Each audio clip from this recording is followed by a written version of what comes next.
It's the 26th of April, 1944, and in dark skies over France, 21-year-old flight officer Fred Mifflin is at the controls of his Lancaster bomber.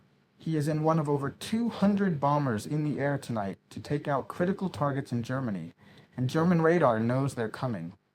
A specially adapted Bf-110 with guns that point up eases under an unsuspecting Lancaster and fires. Inside of the cockpit of Mifflin's bird, the crew see a flash to the left, and the unmistakable form of a Lancaster on fire lights up the night sky. The 7-man crew look on in horror as one of their own goes down. Many of the Lancasters are lost this same way this evening. Approaching the target, Miff gets on the intercom and tells everyone to get ready. Get ready, men. Coming close. Behind Miff sits flight engineer Norman Jackson. Jackson has to jump up and fold the seat over as the bomb aimer scrambles forward and gets into position. The Lancaster is rocked, and the darkness is illuminated by flak as they get closer to the German factories. The plane lurches, and a cry comes over the intercom. We're hit! Flak has erupted nearby and has damaged the wing of the Lancaster, but Miff is a calming voice. Don't worry, boys, I've still got her under control. 60 seconds. Flares on the ground dropped by pathfinders illuminate the target. There's the spot bomb aimer. The plane is yours. The bomb aimer peers through the sight, and as it slowly drifts over the flares that have been dropped earlier, the bomb aimer hits the release. Bombs away! They release the ordnance over the factory. Plumes of fire erupt as the bombs hit the ground. Miff takes back control of the plane and turns for home. Alone in the darkness is what they're all praying for. At higher altitudes now, the German radars pick up the large British planes with ease, and on this night they're directing a squadron of night terrors. The FW-190s, also known as butcher birds, and these ones are specially adapted for hunting at night. FW-190s versus British planes. Upon receiving instruction from the ground, an FW-190 pilot quickly spots the lumbering British plane in the moonlight. It's the perfect night for a hunt. The Lancaster has radar, but it's slung underneath the plane. From up high, the FW-190 is almost invisible. Inside the night fighter, the German pilot eases the nose forward, and in the clear moonlight, he sees a distant form of the Lancaster drift into his sights. I have you now. His finger hangs over the release as he moves within 50 meters and presses the trigger and lets loose with all he has. Cannons and machine guns chatter and pound, and he sees tracers snake out towards the tail of the bomber. Norman Jackson is injured. I'm hit. The German 20mm shells have plowed through the tail, and tail gunner Norman Johnson is now badly injured. There is another. The turrets of the Lancaster erupt in return, but the German pilot disengages, pulls up, and disappears. Keep them peeled, boys. He's out there somewhere. The 190 reappears from 5 o'clock level position, and then fires a burst along the entirety of the bomber's length, punching through the fuselage and hitting the right wing. Without a tail gunner, Miff knows he's got to work hard if the crew are going to get out of this one. Hold on, men.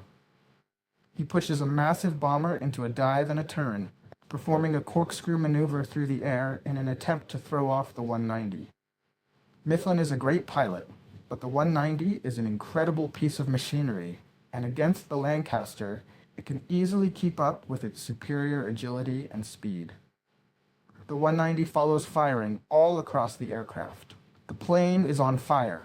A shell strikes right next to the cockpit, and pieces of shrapnel pepper Norman Jackson's legs. He winces with pain, but as he does so, he sees the cockpit illuminated as fire bursts out of the holes in the wing right next to the engine. We're on fire! The remaining turret fires with all he has at the 190, but then the enemy pilot disengages once again and disappears into the dark. Bandit's gone. Not for long. Check on Johnson. Jackson watches the fire expand, gushing out of the many cannon strikes across the wing. If it burns for too long, it will snap the wing in half or cause the fuel tank to explode. But despite his injuries, he has a crazy idea. Toft, Higgins, come over. Ignoring his leg wound, Jackson calls for the crew and tells them his bold plan. I can go out there. Where? He plans to get out of the aircraft, crawl along outside of the wing and put out the fire. But they just need to hold on to him by his parachute, he says. The men are stunned, but Jackson's dead serious. That's certain death. Jackson considers his position. He calmly prepares as he explains, I may be able to put the fire out. If I do, you should be able to drag me back in, and if I don't and I get blown over the wing, then just feed the parachute out best you can. What do you think, Miff? Mifflin is completely shocked. But Jackson is already shrugging off his injuries and unfurling his parachute. Without time to think it over, the bomb aimer and navigator take hold of the parachute lines, and Jackson steps up to the hatch. Ready? Ready. The hatch is removed and cold wind immediately blasts the men. The deafening whoosh is filling the bomber. Mifflin takes the speed down as much as he dare, but they're still going 180 miles an hour at 18,000 feet. Undeterred, Jackson slides himself out into the freezing stream of wind. World of Warships. Legends. Are you ready to dive into the unknown to help your team win? Get into epic naval battles with World of Warships Legends, a massive multiplayer game. It brings the excitement of historic naval battles right to your console. Outsmart your opponents in intense PvP battles, from 9v9 to unique 4-team 3v3 modes. With over 400 ships, 20 maps, and 8 million players, there's always something new to discover. And for this month only, in honor of the end of World War I, World of Warships Legends offers a special selection of authentic WI warships. They are available for a limited time at special prices. Check them out with the link in the description. And if you're new to the game, support the channel and join today. New players will receive a huge starter pack, including American and German Tier 3 premium ships, 7 days of premium account, 5 common crates, and dozens of camouflages. Wingwalker Jackson clings to the wing. Back in the skies, Norman Jackson feels the wind slamming into his body and he's buffeted about.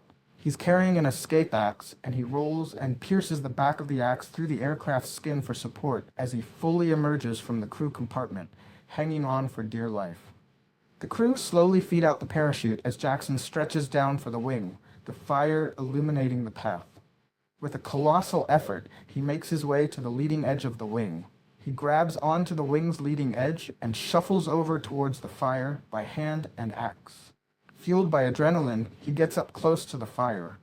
One-handed, he takes out the extinguisher as the heat of the steel he's hanging on to bleeds through his glove.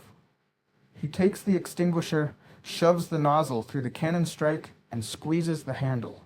The inside of the wing is filled with extinguisher powder, and amazingly, the flames start to subside. He's doing it! It's working! The heat is burning his hands, but he keeps at it, and miraculously, bit by bit, the flames recede until they're completely extinguished. The flames are out. He can hardly believe it. He's going to get back home and see his family. Just a few hours prior to this mission, he was told that his wife had given birth to a son. W-190 spots the repair brass. But up above, someone else sees the flames go out. It drifts down once again. The FW-190 pilot lets loose another volley of fire that finds its mark on Jackson's leg and right shoulder. He shouts in pain into his mask just as the fuel tank underneath him is cracked open. Fuel spills out into the night air, and then a ball of flame bursts all around him. He falls off, and his body is swinging around now in the airstream. Within the plane, the crew feel his weight as the parachute lines tense up in their hands. He's gone from the wing. We'll never get him back now. We've got to let him go. They feed out the parachute and release Jackson, and the parachute is sucked out into the night air and set alight by the fireball. The Lancaster groans and lurches, rapidly losing altitude. Mifflin grips on the controls, keeping the plane straight and level for as long as he dare, but she is critically hit. He manages to get the Lancaster to a safer height and gets on the intercom. Dropping below 7,000 feet, get out of here. The crew rush for the escape hatch. Johnson won't survive the jump, Miff. I hear you, Smith. Bail out.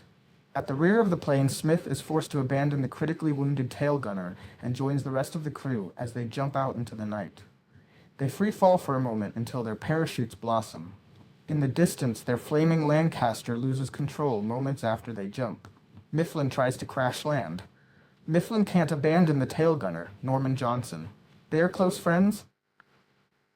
Johnson's injuries are too severe to survive a jump, and Mifflin takes the decision to try and crash land the plane. Norman, I'm landing the plane. You hear me?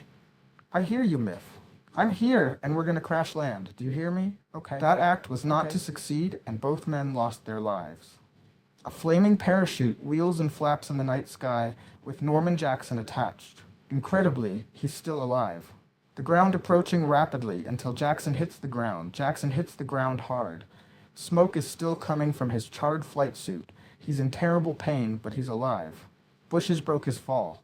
But even so, the impact was so hard, it's broken both of his ankles. His hands are badly burned. His legs are covered in wounds, and he has a bullet in his shoulder. Help! He's in desperate need of medical attention. He won't make the night without it. He sees a farmhouse. Harnessing all his remaining strength, Jackson crawls towards it on his elbows and knees. Shortly after, he was taken prisoner and sent to a German POW camp, which featured a large hospital run by captured Allied medical staff. Jackson would end up making a full recovery. The 5 survivors of his stricken Lancaster stayed in camp until liberated in 1945. Norman Jackson is awarded VC. Jackson finally got to go home and meet his son, who was born on the night of this mission. Later that year, he was awarded the Victoria Cross for his actions on this mission. Upon hearing the news, his immediate reaction was, "What the hell for?" Norman Cyril Jackson passed away peacefully on the 26th of March, 1994. It's hard enough doing these missions at night, but the Americans are doing them during the day. I know. Did you hear that story where only one B-17 came home? Yes, I did. You